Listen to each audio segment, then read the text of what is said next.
1988 fue un año oscuro para el cine mexicano. Un año donde la pantalla grande perdió a varias de sus estrellas más brillantes, dejando tras de sí no solo un vacío en la industria, sino también historias llenas de misterio y tragedia. ¿Qué llevó a estas leyendas a su inesperado final? Hoy, te invito a descubrir los momentos más impactantes y las historias ocultas de 14 grandes figuras que nos dijeron adiós aquel año. Prepárate para un viaje al pasado, donde la gloria y la tragedia se entrelazan en el cine mexicano. Ramón Valdés, conocido mundialmente por dar vida a Don Ramón en El Chavo del Ocho, falleció el 9 de agosto de 1988 a los 64 años a causa de un cáncer de estómago que posteriormente se extendió a la médula espinal. A pesar de su delicado estado de salud, Ramón continuó trabajando hasta poco antes de su muerte. Su última participación fue en el programa Que Kiko, donde interpretó una escena en un cementerio,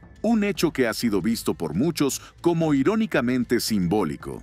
Valdés siempre destacó por su naturalidad y autenticidad, lo que lo convirtió en uno de los actores más queridos de Latinoamérica. Su relación con Roberto Gómez Bolaños y Florinda Mesa se deterioró, lo que lo llevó a abandonar El Chavo del Ocho. Sin embargo, continuó su carrera trabajando junto a Carlos Villagrán en proyectos como Federico y Que Kiko, además de participar en diversas películas. Su amigo Carlos Villagrán recordó en varias entrevistas cómo, incluso en sus últimos días en el Hospital Santa Elena, Ramón Valdés mantenía su característico sentido del humor. José Chávez Troue, actor mexicano de cine y televisión, murió el 12 de julio de 1988 a los 72 años debido a un infarto agudo al miocardio. Su carrera abarcó desde 1938 hasta los años 80, consolidándose como un actor versátil capaz de interpretar desde dramas hasta películas de terror.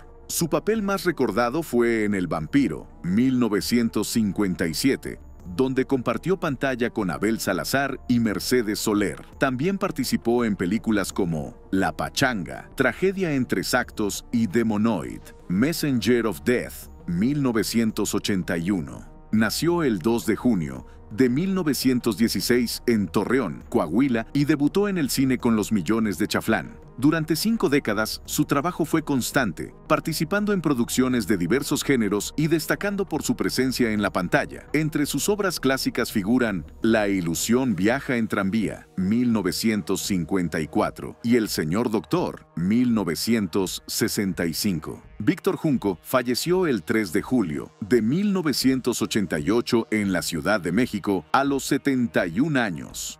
Con raíces cubanas e italianas, Junco se consolidó como uno de los actores más destacados de su generación, participando en más de 150 películas. Su interpretación en la película La Otra, 1946, le otorgó su primera nominación al Premio Ariel, galardón que finalmente ganó en 1981 por la cinta Misterio. Nació el 18 de junio de 1917 en Veracruz y desde joven mostró inclinación por el arte, mudándose a la Ciudad de México en los años 30 junto a su hermano Tito Junco. Se formó como actor con el reconocido maestro japonés Seki Sano. Su filmografía incluye obras clave como Las Abandonadas, 1945, y Rosa del Caribe, 1946, y también participó en producciones internacionales como The Undefeated, 1969, y Antonieta, 1982. Además, fue fundador de instituciones fundamentales en el medio artístico, como la ANDA y la ANDI. En su vida personal, tuvo un matrimonio y posterior divorcio con la actriz italiana Rina Baldarno, con quien tuvo una hija, Jacqueline Junco. Sus restos descansan en la rotonda de actores del Panteón Mausoleos del Ángel. Dolores Camarillo, mejor conocida como Fraustita, fue una figura emblemática del cine mexicano. Falleció el 8 de febrero de 1988 en la Ciudad de México a los 77 años. Su carrera fue vasta y multifacética, participando en más de 120 películas y destacándose también como maquillista en más de 60 producciones. Desde pequeña, mostró interés por las artes, comenzando en el teatro antes de incursionar en el cine. Su habilidad como maquillista la llevó a trabajar incluso en Hollywood. aunque eventualmente regresó a México para centrarse en papeles secundarios en el cine nacional. Uno de sus roles más recordados fue en la icónica película Ahí está el detalle junto a Cantinflas. Pese a su éxito, también enfrentó rivalidades dentro del medio artístico, siendo notable su conflicto con la actriz Sara García. Narciso Busquets, actor y director mexicano, falleció el 14 de diciembre de 1988 en la Ciudad de México a los 59 años, víctima de un enfisema pulmonar. Su trayectoria comenzó a los 8 años en 1937 y se consolidó como una de las voces más reconocidas del doblaje mexicano desde los años 50. Su característico tono de barítono dramático le permitió interpretar personajes memorables como el general George S. Patton en Patton, el Rey Randor en He-Man y los Amos del Universo, y el profesor Ratigan en Policías y Ratones. También prestó su voz al actor Toshiro Mifune en Ánimas Trujano. En cine, participó en más de 100 películas, destacando en Pedro Páramo, 1967, y El Año de la Peste, 1979. En televisión, sobresalió en telenovelas como La Casa al Final de la Calle, 1988, y Los Caudillos, 1968, donde interpretó a José María Morelos. También incursionó en la dirección con la película Sin Fortuna, 1979. Tras su muerte, fue reemplazado en algunos papeles de doblaje por Carlos Magaña, quien poseía un tono de voz similar. Felipe Arriaga, cuyo nombre real era José Luis Aguilar Oseguera, fue un destacado cantante de música ranchera y cercano amigo de Vicente Fernández. Su vida terminó trágicamente el 3 de noviembre de 1988, cuando fue asesinado a pocos metros de su casa en presencia de su hijo. Aunque nunca se esclarecieron los motivos de su asesinato, versiones sugieren posibles vínculos con actividades ilícitas, tema que habría evitado discutir con Vicente Fernández. Arriaga fue clave en los inicios de la carrera de Vicente al integrarlo como voz principal del Mariachi Aguilar, fundado por el padre de Vicente. También compartieron créditos en películas como Hijo del Pueblo, Entre monjas anda el diablo y El Coyote y la Bronca, manteniendo siempre una fuerte amistad. A pesar de no alcanzar la fama de Vicente, Arriaga fue fundamental en el desarrollo del ícono de la música ranchera. Susana Cora fue una actriz mexicana que brilló durante la época de oro del cine mexicano. Falleció el 17 de agosto de 1988 en Guadalajara a los 69 años. Su carrera abarcó desde 1938 hasta 1972, periodo en el que participó en 18 películas, asumiendo tanto papeles principales como secundarios. Destacó en cintas como Jesucita en Chihuahua, 1939, Cásate y verás, 1946, y El Varón del Terror, 1962. Tras alejarse de los escenarios, decidió retirarse a Acapulco, donde vivió tranquila y alejada de los reflectores hasta su fallecimiento. Julio Aldama, actor, director y cantante mexicano, falleció el 9 de enero de 1989 en la Ciudad de México a los 57 años, víctima de un infarto agudo de miocardio. Su carrera cinematográfica comenzó en 1954 con la película Maldita Ciudad, dirigida por Ismael Rodríguez, quien también le dio un papel antagónico en la icónica Tzoc, Amor Indio, 1956, donde compartió escena con leyendas como Pedro Infante y María Félix. Aldama alcanzó reconocimiento bajo la dirección de Luis Alcoriza en películas como Tlayucan, 1962, y Tiburoneros, 1963, las cuales le valieron elogios de la crítica. También participó en filmes como El Hombre de Papel, 1963, Amor y Sexo, 1964, junto a María Félix, y la coproducción internacional Los Cañones de San Sebastián, 1968, donde actuó junto a Anthony Quinn y Charles Bronson. En la década de los 70, Aldama incursionó en la dirección cinematográfica, logrando su mayor éxito comercial con Hermelinda Linda, 1984, basada en la popular historieta mexicana, la cual tuvo una secuela en 1986. Además de su trayectoria en el cine, fue un reconocido intérprete de música ranchera, participando en programas televisivos como Noches Tapatías y Programa Nescafé.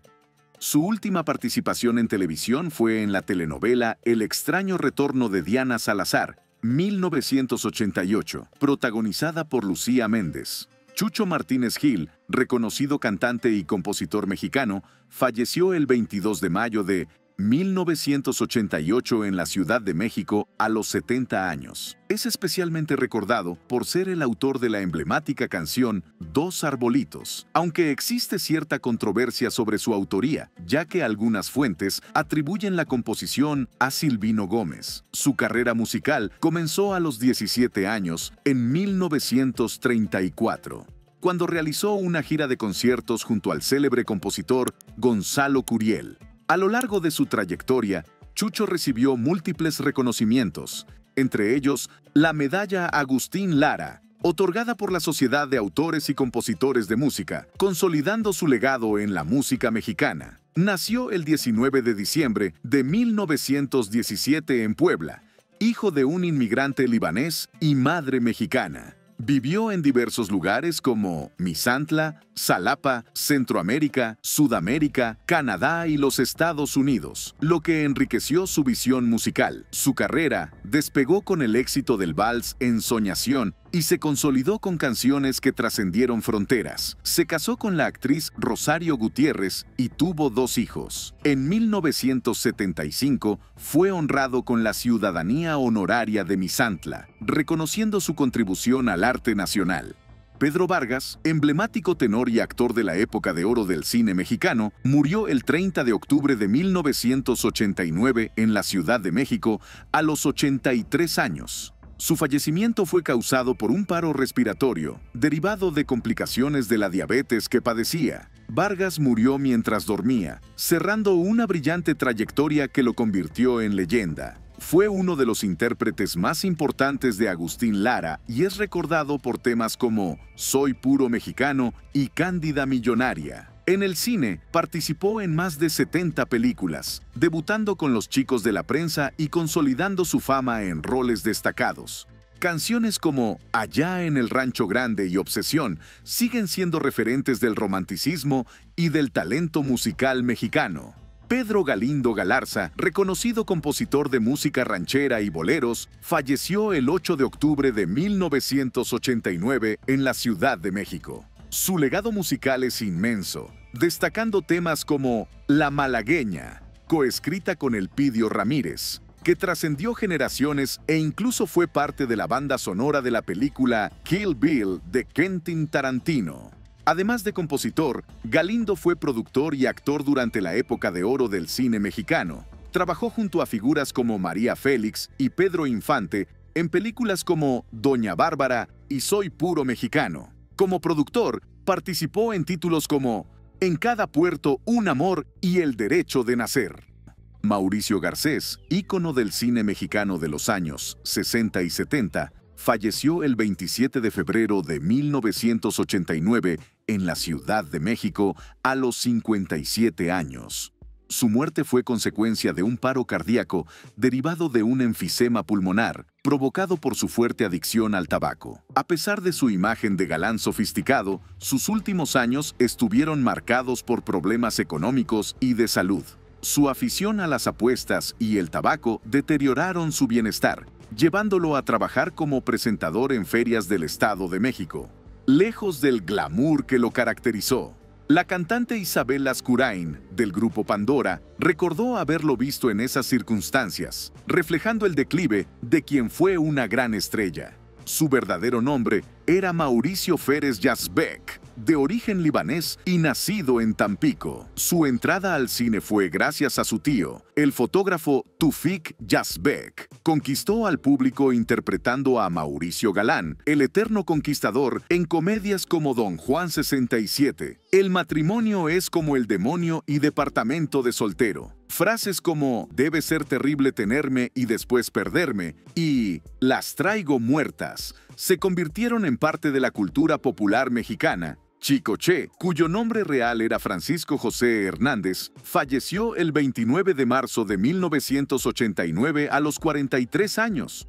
Aunque se pensó que había muerto por un infarto, se confirmó que fue a causa de un derrame cerebral. Su hermana fue quien lo encontró inconsciente, confirmando la trágica noticia. Chico Che dejó una marca indeleble en la música tropical mexicana con éxitos como Pepe Pueblo, La Flor del Maíz y Cañón, canciones que siguen sonando en reuniones y fiestas, especialmente en su natal Tabasco. Sin embargo, su carrera también tuvo momentos polémicos, destacando su conocida rivalidad con el también icónico Rigo Tobar, una comparación que causó controversia en el mundo de la música. Estos grandes íconos del cine y la música mexicana dejaron huellas imborrables en la historia cultural de nuestro país. Sus vidas estuvieron marcadas por el éxito, pero también por desafíos y tragedias que los convirtieron en leyendas. Ahora te pregunto, ¿cuál de estas figuras marcó más tu vida o dejó un recuerdo especial en ti? Cuéntame en los comentarios. Me encantaría leer tus historias.